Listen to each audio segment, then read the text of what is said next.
all are. Don't worry, we've got you covered because it's time once again for Live at Night with Pete Ferrero. They must be like the life of the party. Hey, everybody, this is different. It's not the Beverly Hills 90210 show, so I have to remember and remind myself that. But it's Live at Night, and we are talking about Swifties and being a Swiftie and Taylor Swift and how difficult it was to get concert tickets. I've got Caitlin Ryan. Am I allowed to call you that, or just Caitlin? Well, that is my name, so so you can. Okay. And I've got Nikki, these are frequent 90210ers, but they love Taylor Swift as well, so it felt appropriate to bring them on here. All right, Caitlin, starting with you, tell me about your Taylor Swift love, when that happened, how that happened, all of that. Well, I think the first time I heard Taylor was in 08 or 09. It was either Love Story or You Belong With Me. I think it was Love Story. I remember downloading it on iTunes on my iPod. So we're going way back. But that was kind of like my first intro to her. And then I was sort of, I'd say like maybe more of a casual Swiftie for a while. And then when 1989 came out, well, I did have Debut and Speak Now. And then when 1989 came out, I don't know. I guess that's when I became a full-blown Swiftie. So, but I liked Red too. But anyways, that's kind of when I started to. I do agree with you that 1989 is sort of the pivotal moment where people are at least more aware of her artistry. Is that fair? I mean, she was everywhere, and she became, she went fully pop. I mean, Red was kind of pop country, but yeah, definitely. Yeah, there was like that moment in time when she was country, and I was kind of like, I don't. And I'm not like a huge, I'm not like hating on anyone that likes country. I'm not a huge country person, but I do like pop country. Like I like Taylor. I like, like some of Carrie Underwood stuff, but. Martina McBride. Do you like her? I don't know if I know any of her songs. I probably do. No. I mean, Shania Twain, that's another one. I mean, that was like her Shania influence. Twain. She's an icon. Like, yes. And obviously she was even mainstream when she was country, but anyways, 1989, that was like her peak, and I thought that was possibly going to be her only peak, and then, and Here Comes Folklore and Evermore and a pandemic and even Lover. I mean, so Nikki, how about you? So how about you, Nikki? When do you kind of come into this Taylor Swift world? I liked her during Teardrops on My Guitar. That was really early. And then I kind of like got forced into liking her because of my niece. Tell me about that. Tell me about, because she's going to play a pivotal role in the story that you're going to tell. She was born in 2002, so I think like Teardrops on My Guitar was maybe like 2007, 2006. 2006, yeah. So I liked that, and then I don't know, like it kind of went away. Like I stopped liking her, and then when like Love Story came out, that's when I started liking her again because this little girl was obsessed with her. Like she would play it over, and I should say my dad would play it. My dad's not here no more, but he would play it for my niece, and that was kind of like their song. Yeah. And then like she kind of just like got me into it, and then I kind of fizzled out again, and she was all into Red. Like her ringtone when she calls me is "We're never ever getting back together." Because you ask any of my family members what song makes you think about Taylor Swift, and we all say that. And then like I fizzled out, and then 1989 is when I really got into her again because that's like my favorite album out of all of them. Really, that's interesting. Yeah. Even still, that's still your favorite. 1989 is my favorite. I never like Folklore, Evermore. I mean, I like a few songs, but those are like the Bible to me. Right. I bought her pandemic, but I only like a few. I just can't get into them because I like classic Taylor, even though for them that is classic Taylor. But yes, okay. So let's go through this. So for Caitlin, we have someone else joining us. Alexis is joining us. Another person is joining us. Hello, Alexis. Hello. We were just talking about how we all got into Taylor Swift. Okay. So I am older. I'm in my late 40s. My daughter is 20 now. And when she was early teens, she was very into Taylor Swift. Um, Not my typical genre at all, but she desperately wanted to see the 1989 tour and had saved her money, wanted to buy the ticket. So we bought the ticket, we went, and from then on, what a star. Oh my God. So when you saw her live, is that what in the 1989 tour, is that what kind of, even for Yeah. you were like, this is a really talented performer? This is a performer. Yeah, exactly. You know, I had heard songs on the radio or whatever, and it was fine. Like, I didn't dislike her, but seeing her live, she is just. And I've seen the Rolling Stones. I've been to Red Rocks. I've been to Madison Square Gardens. Like, I have seen some shows. This woman is a performer like no other performer. Yes. For Caitlin, had you seen her prior on a previous tour to this one? I did. Reputation was the first tour. So I still kills me to this day that I didn't go to 1989, but I'm not gonna. I was go with that. And you went, Nikki, to Reputation as well? Yeah, Rose Bowl. Getting tickets for 1989, how was that? Was that easy? Alexis? I honestly, we got them the day of the show. My kid was really young. It wasn't like she begged and we said no, and then she just convinced me the day of the show. We got them the day of the show off StubHub. They were, you know, nosebleeds, but it was not a problem to get those tickets, and it was affordable. That's what my next question. It was an affordable experience, right? Like you just went to go see this Taylor Swift, and you know, whatever. Correct. Exactly. How about you, Caitlin, getting Reputation tickets? Was that an easy thing to do or not? It was a lot easier than Era's tour. Yeah. I mean, so, and I don't know if she did this prior to Reputation, but you know, she does the fan verified sale. So for Reputation, there were different things you can do that would like boost your chances, I think, of getting the code itself. So some of it was buying merch, but some of it was just like watching a music video on YouTube, tweeting Taylor Swift, stuff like that to kind of help boost you up and get a code. And so I registered because I'm from Chicago. So I registered for Chicago to go with some family there, and then New Orleans, where I live now. And I ended up getting both codes. And I remember like kind of freaking out, like, oh, I got to get home. Cause like I got my code when I wasn't at home. So I was like, I gotta get home and get my tickets. But it wasn't like, you could actually sit there and kind of look like, what seat do you want? And it wasn't too crazy, where Era's was obviously. Nikki, what about you getting tickets for the My sister got the fan code. We got them in like 20 minutes the day they went on sale. Right. Okay, so now let's flash forward. She releases Lover, and Lover is a huge album for her, I think, right? I mean, I think it's a big album. I know that she was planning to tour Lover. There was a tour that was, I don't know if she started. Did she start the tour? No, it was going to be more of like a festival type of thing called Loverfest. So she was only doing a handful of cities. I think it was maybe like four East and West Coast. Right. So, but that never came to be. No, I feel like Lover's the era that kind of like the era kind of stopped because the pandemic hit, and then I agree. Era, but like we never got. So the pandemic. She did play live though a couple times. Like I saw that. Yeah, I saw like she did like a Tiny Desk concert, right? Right, and GMA and stuff like that. So we get a little bit, but not. Yeah. Then the pandemic hits, and that tour is canceled. Yep. And then she releases 2 records, Folklore and Evermore. There's going to be a third one, but we'll get to that in a second.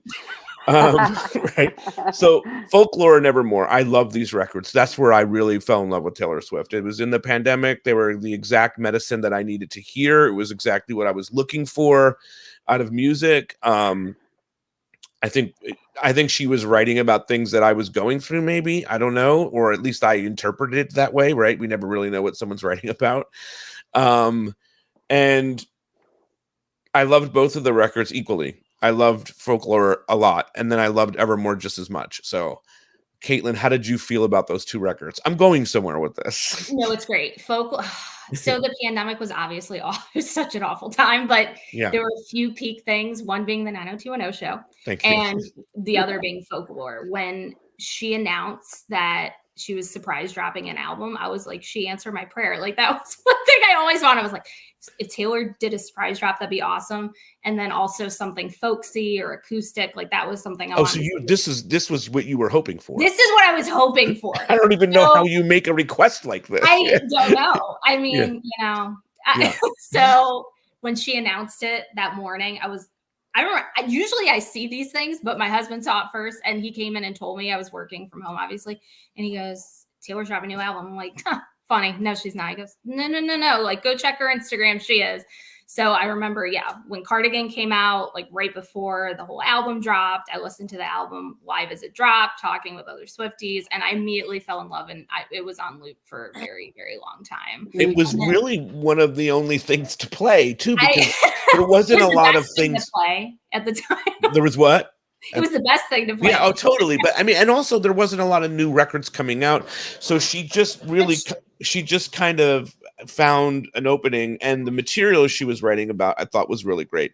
Nikki does not love this record. No, it's just because I really wasn't in a good place at that time. I had just lost my dad.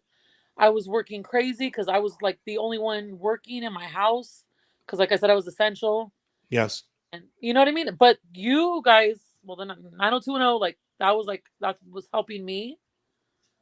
So, but That's nice. I bought the albums for my niece. I like some songs, but it's just I wasn't in the right headspace at that time. So that's fair. You know what I mean?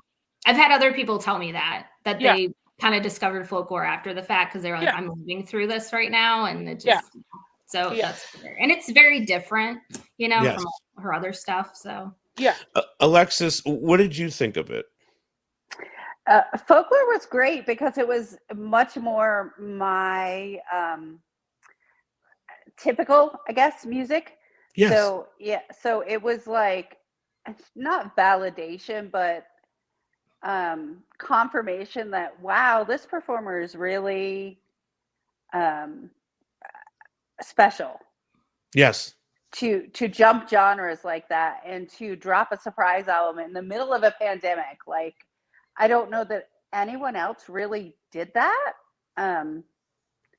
So I think it not so much validated, but cemented her position as really something special and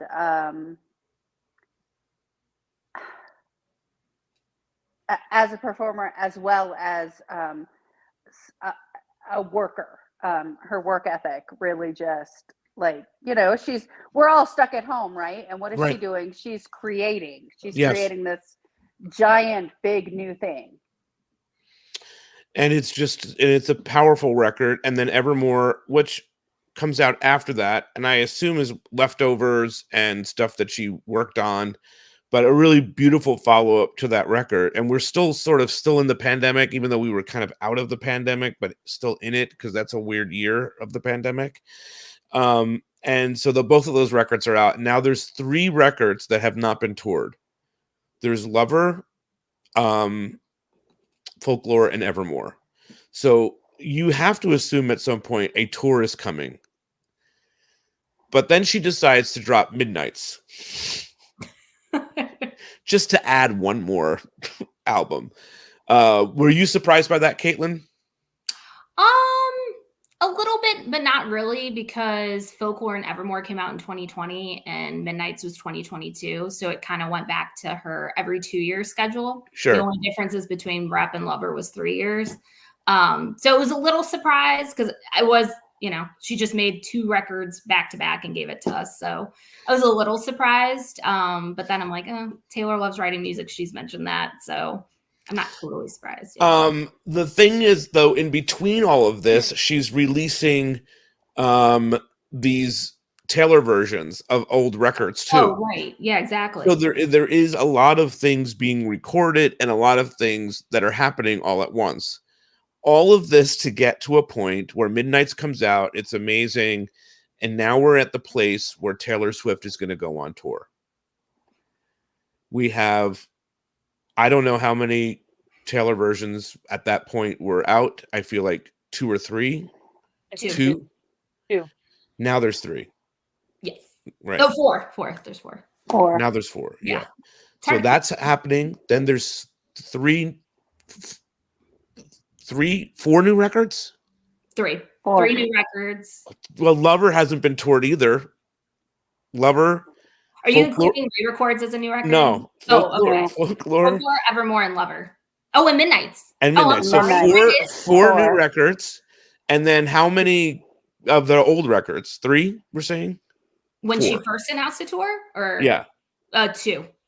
2. So But she's 6 released things 2 have of not, them. like, the other 2 have been played live, but you know we're living in the Taylor's version world Plus, now. the as well. vault tracks are like new tracks. So it's almost kind of like a new record a little bit. There's a lot happening.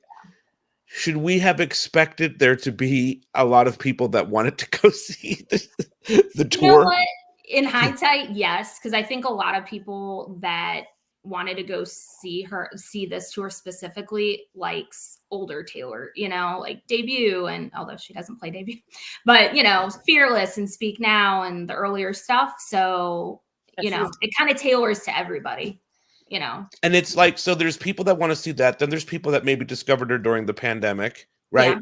And then there's people that are rediscovering her, or, the old school fans that you just mentioned, or like the Reputation fans. So everybody wants to go see it. Let's walk through what each of your experience was trying to get tickets. Let's start with Alexis. Well, I've never had trouble getting tickets to any show ever in my entire life. Same. Like if you don't get them through Ticketmaster, you get them on a fan message group board or Facebook group or what. I've never had any trouble getting tickets for any show ever. And so I kind of just thought, well, this will be fine. It was not fine.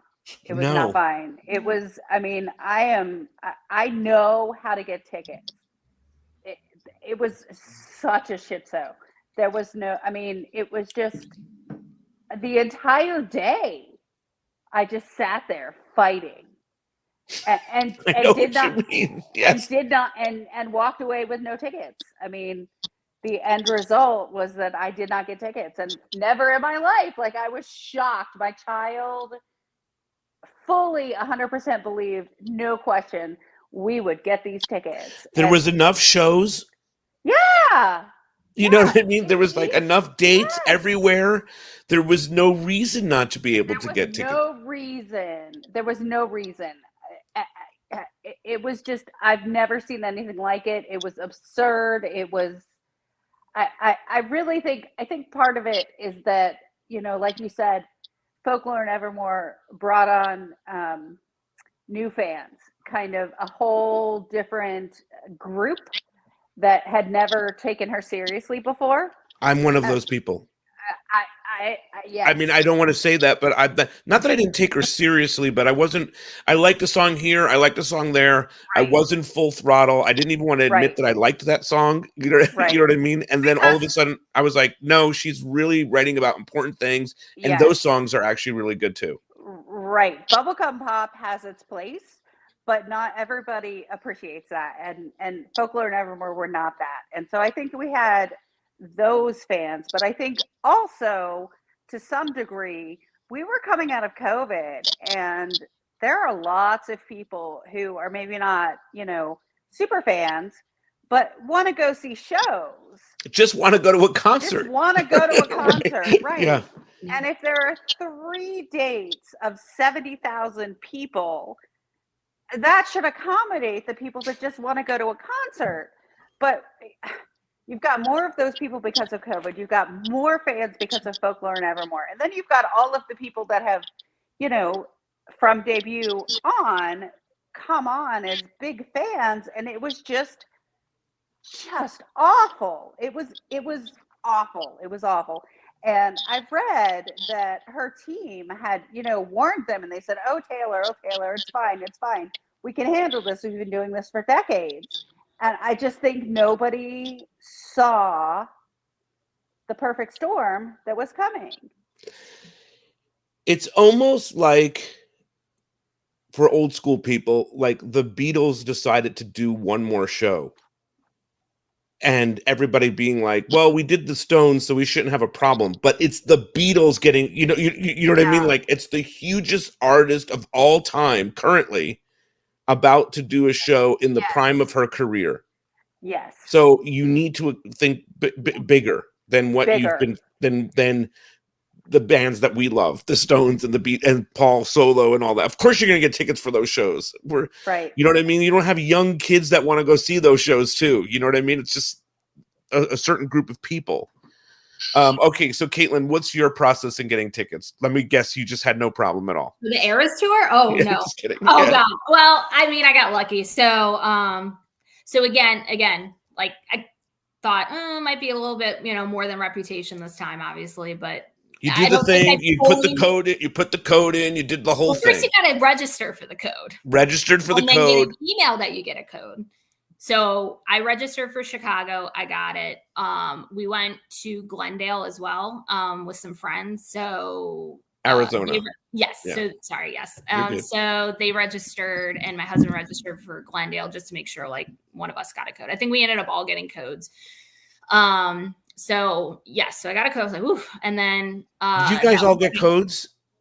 Yeah. I got a code. Yeah, not everybody got codes. You didn't even get a code. Different times. No, I had a Capital One card, so I did that first pre-sale that was so bad that they just shut it down and then canceled it. Yeah, I heard it was horrible. Like, did anyone ever get tickets from that sale? I don't know. Yeah. But yeah, I got a code, but it turned out to be irrelevant. the code was a pointless code. Like, you know what I mean? Like, I never got anywhere further. Anyway, go ahead. I don't mean to cut you off. No, you're fine. Well, and you're on the West Coast, so by that time you were screwed. Shit had hit the fan. So that morning, so I set up. I'm like, okay, gonna log in. And I actually texted my friend who lives on the East Coast because it was 8 a.m. whatever time zone you were in. So I said, hey, like, you got your code in and everything. She's like, yeah, I'm still waiting. Like, oh geez, it's been like almost an hour, but whatever, I'm still waiting. She put the code in and she's still waiting. Like almost an hour, and she's like, oh, I'm still waiting. And I'm like, meanwhile, the window says we'll be with you shortly, or give it 10 more minutes or 20 minutes or some like quick number, and you're just looking at a screen like, am I actually logged into something? I know. I think I'm maybe. Is my Wi-Fi a problem? Am I gonna? You don't refresh? Should I refresh? Like, does it know that I'm in this? This is when I usually start Googling things like, are other people having issues? Yes. Yeah. So put in my code. I'm working from home at the time, but I actually had to drive for work like 4 hours away. So I gave my husband my laptop and I said, you need to, because he works from home. I said, you need to keep an eye on this and get us tickets. So he was in there for like, keep an eye on this. Well, he put in that kind of stuff. But I'm like, you need to. Yeah.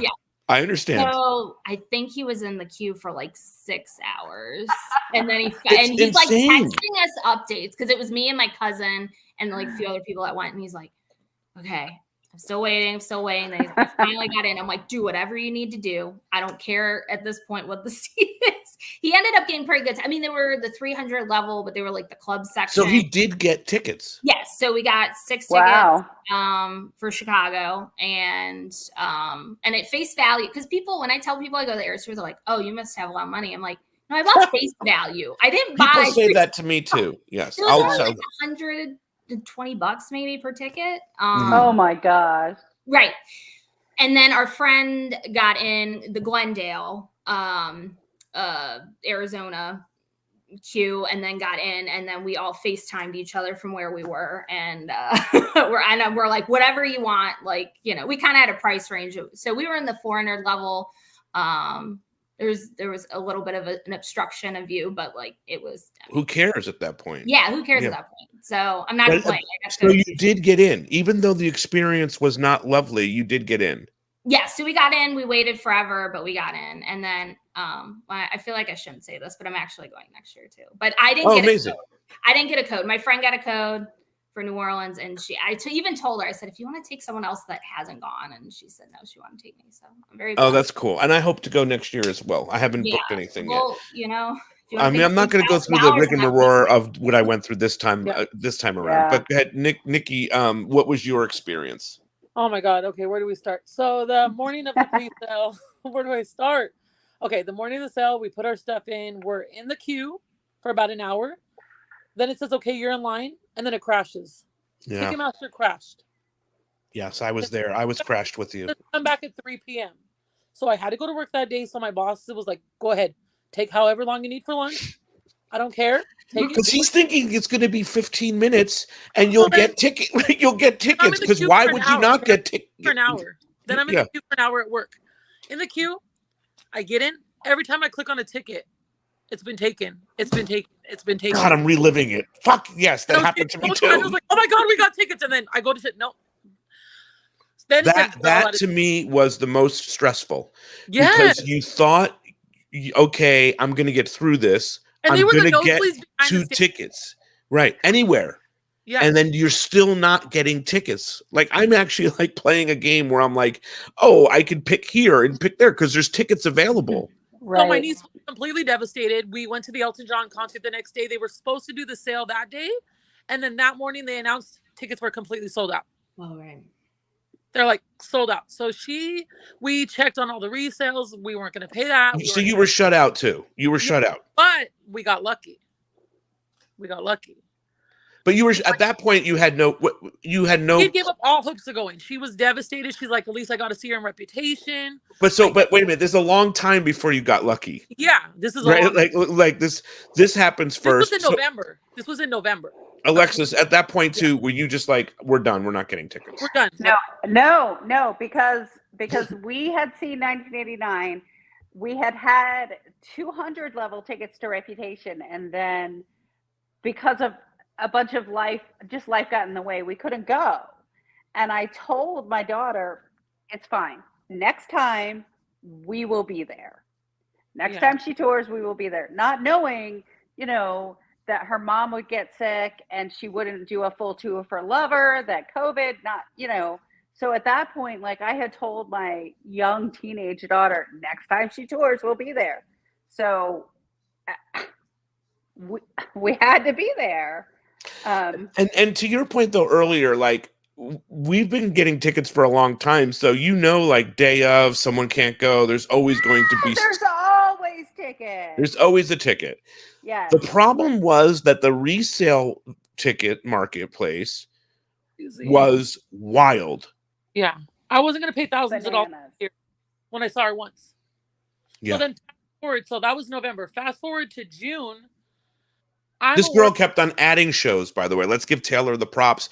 She added more dates. It added more problems. Yes. Crying hysterically. She was at work. I was at work. I thought something was wrong. I couldn't understand her. Oh my God. And I was like, what's wrong? What's wrong? Savannah, talk to me. What's wrong? Oh my, she was crying. What are you talking about? I just got tickets. What did you get tickets to? Taylor added another date. I got tickets. I said, calm down. No, she didn't. And then she sent me the screenshot.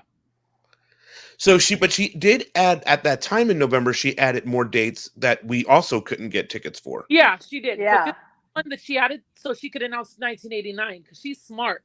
She had to have that show where it would be like whatever it was for 2 and out. That's the only reason we got him. You're saying she added that show specifically so she could announce 1989 on that specific day. Yeah. And that's the reason why it opened up another day for tickets. Yeah. And we were in the 200s and we only paid $260 per ticket. So I was okay we were right towards the stage. Yeah. And then I felt bad because if I would have known, she bought the tickets, I would have got you a ticket because I was like, and then every time I tried to help you get a ticket, I couldn't get a ticket. Down at the grocery store. Yeah, I was in a grocery store and she told me, go right now, try to get tickets for the show. I mean, I was just too late. So Alexis, what eventually happened for you? Oh, we bought crazy expensive VIP tickets, just ridiculous. Not through StubHub, not through word of mouth, through Reddit, resale, put the seller in in contact with the buyer, like legit people who had paid too much and were reselling for whatever reason. Yeah, but she had been saving, my daughter had been saving her money her whole life, and so she was willing to pay for her ticket, and so I paid for mine, and It's outrageous, and that's what it's happened to me. outrageous. Yeah, but my wife got my ticket because my birthday was coming up, and she had gotten my ticket, and I didn't know that had happened. So, and then the ticket I had was, on the floor and amazing and all of that stuff. So, and it was through the resale. It was through StubHub, but the person on the StubHub person only charged it was not an outrageous amount of money. It was a little bit more than what it would have probably have been. Yeah. Do you know what I mean? For that ticket, but we just got lucky. She just got lucky with the right person that sold it on that market in that StubHub. Was it like day of or day before? Or? It was like week of, I feel like. Oh, okay. Yeah. I think it was- Wow. And it was just such a fucking crazy time in my life because I felt like I needed to go see this person for some reason. Do you know what I mean? Yeah. Like, I need to go see this concert. It's FOMO if you don't go. Like, I feel really bad for the people that don't get to go because. I mean, Yeah. I think we all got to go. Is there Yeah. anybody that did not get to go? We all went. In our own way. We don't love the way that we got there. Maybe me and you, Alexis, right? But we got there, and it proves the point. There's always a ticket. You just have to be willing. Yes. You just have to be willing to pay for that ticket, or you have to be willing to rough it up right to the very end and meet some scalper at the front who wants to get rid of his ticket. Taylor Swift is a different beast in the sense that everybody wanted to go to the show. It's a different beast. Right. And that, Taylor, and I think she's, a brilliant business person, but I do object, to the face value of her tickets. I do. The typical band that I go and see don't charge that way. They want to get people in the building, and I feel like it's really, and that's totally a different direction. But I feel like, did she really need to charge $700 face value for these VIP packages? Really? Right. And I do think that contributed to all of the trouble. And I think it separated from the haves from the have-nots. And, a decade ago, I couldn't have made this happen for my kid, which I don't love that either. And I feel like there's probably a lot of people that are out there that are saying what you're saying right now about that situation, that they couldn't make it happen. We just said all four of us went, so we assume everybody went. Right. but no. I'm sure that there's people that did not get to go. Yeah. And that's kind of a different conversation for a different day. But I think, and maybe next time she'll handle it differently, knowing what happened here, because I don't even know. I don't know that any of us predicted this, really. No. So you get to the concert. I mean, I loved the show. Mm-hmm. I thought it was one of the best shows I've ever seen, if not the best. And I don't want to say that 'cause friends will get mad at me for I've seen so many other bands that are iconic and whatnot. So yeah, I don't want to upset any of my friends, but I do think it might have been the best show I've ever seen. One reason is because, like I said before, you're seeing someone at the peak of their career with that audience and screaming kids, but not running to the stage Beatles. You know what I mean? Like appreciation of the music. And you're seeing someone young and at the top of their game.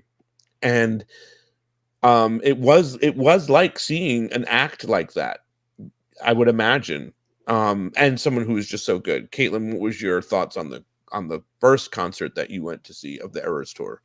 It was incredible. I mean, the production quality, was incredible. I mean, the fact that she sings and performs for almost 3.5 hours is crazy.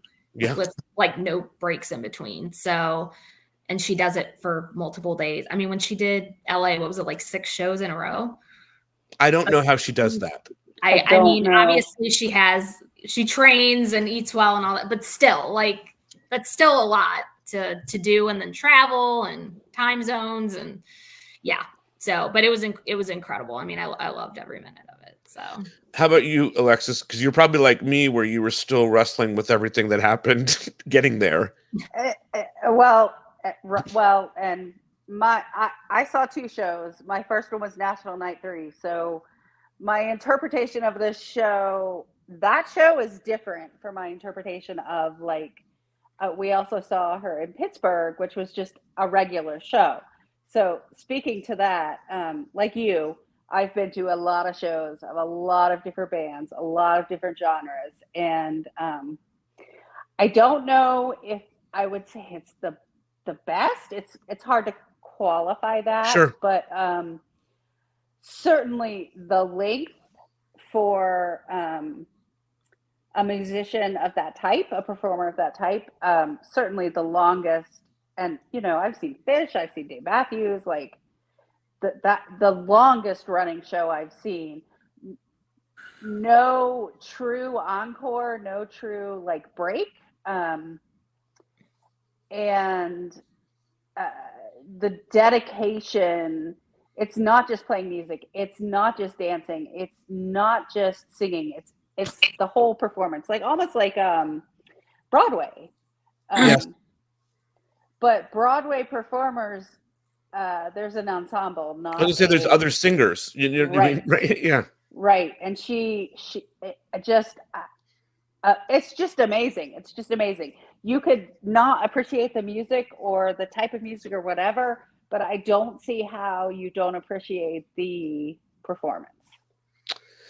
I agree. Nikki, what about you getting to see it with your niece? That must have been really special. For me, yeah, like it was an amazing show. I loved it, but just to see the joy and the emotions in her eyes, it made my whole night. And like during certain songs, like she would grab my hand and just squeeze it, like during Love Story, because that was her and my dad's song, and she cried, and we kind of, all 3 of us cried actually, just to see her, because like, and then I go back from the other concerts, have videos like seeing when she was younger and then to now, because she was like 16 and now she was 16. So from being a teenager now to being a young adult, just to see the difference, it made it so more better. Mm-hmm. Yeah. Just to see her eyes, like, because that's her thing. She's a true diehard Swiftie. You saw the show at SoFi. I did. Like me. Night 5. Wait, I think it was 5. It was on the 7th, so maybe. To get to the floor, it is a trek. It's a long walk. Yeah, no, we were in the 200s. But it's an insane walk of many levels of steps. I mean, this is for anything that plays at SoFi. Yeah, I would never want floor seats there. I was in total shock over the walk that I had to do. Just when you thought I'm almost there, you still have further to go.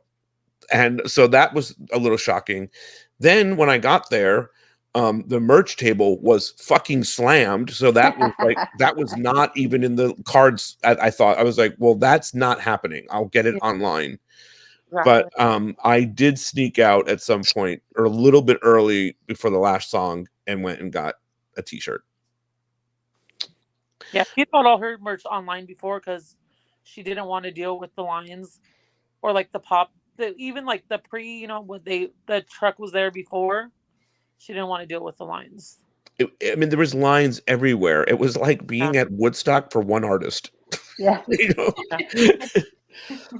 Caitlin, though, you loved the show. Was there a song or something that you particularly loved the most? I mean, the folklore set was incredible just because, it's the first time we got to hear it live. Like I said, it helped me through the pandemic. August, August. I love August. I love August. All of it was great. I mean, it was also great to hear, like Fearless and Enchanted and well, pretty much everything until Rep, because I never saw her live for that. So I was excited to see and hear all those songs. So, and she sounds so good. Her voice is incredible. Like, I didn't get the feeling like, oh my God, this is the 6th show that she's done in a row or anything that's like what that. I don't get. Like, her voice, like, she must have like medical doctors that just like I keep it well. I do think that there are some things that are being piped in. Like, I don't think. And she's backup singers too, which I mean, I feel like not the things that are being piped in are like the beginning of choruses, so she doesn't have to like breath herself in that way. You know what I mean? I think there's a lot of singing that she's doing, but especially like the upbeat ones where she's dancing a lot. Yeah. Yes. But I mean, like, it's like, even with those small little beats of those things happening, it's really just to give her a breath. But like, she's literally singing. I mean, and like when she does that acoustic set of like surprise songs, that's all her. Like, it's all her. So if she gets a little bit of help here or there, for sure, but she's still. Yeah. I mean, I have never seen the Stones do 6 shows in a row, like nightly. You know what I mean? Or any of those old bands. You know, like it's a hard feat, but anyway, it was a lot of work to get tickets, but I'm really happy and grateful that I did get worth tickets. it. It was worth it. That's what my next question is for each person. Was it worth all of that? Totally. Absolutely. I mean, I do hope that in the future that there is some sort of system in place that makes this easier. I don't know what that is. Yeah, like I said, she had that fan verified sale thing, which she didn't. Yeah, that was good. Yeah, like, I mean, you still got a code, but you kind of had to do things to make sure you got in the queue. And because I feel like the thing about it is since there are so many Swifties trying to get tickets, you need to do things that are Swiftie oriented to get those tickets. So it avoids the secondary market of scalpers that are going to try to go in there and get the code and just sell the tickets. Yeah. that's the thing. There's scalpers getting them too. People that don't. Like, I mean, I would love to just like, you know, for the first level of tickets that are sold, you have to answer a handful of trivia questions to eliminate sort of the scalper who now has to go Google the information. You know what I mean? Like, give it a little bit of a beat to try to get the ticket. I wish there was a resale law where you can't. Resell. Well, I feel like Ticketmaster in certain countries there are. So, and to be honest, if Taylor wanted to make that happen, she could. Yes. She could. And because I feel like they're all benefiting from the secondary market as well. They are. It's disappointing. She is one of the few performers, I think, that really could put a hurt on Ticketmaster in the resale.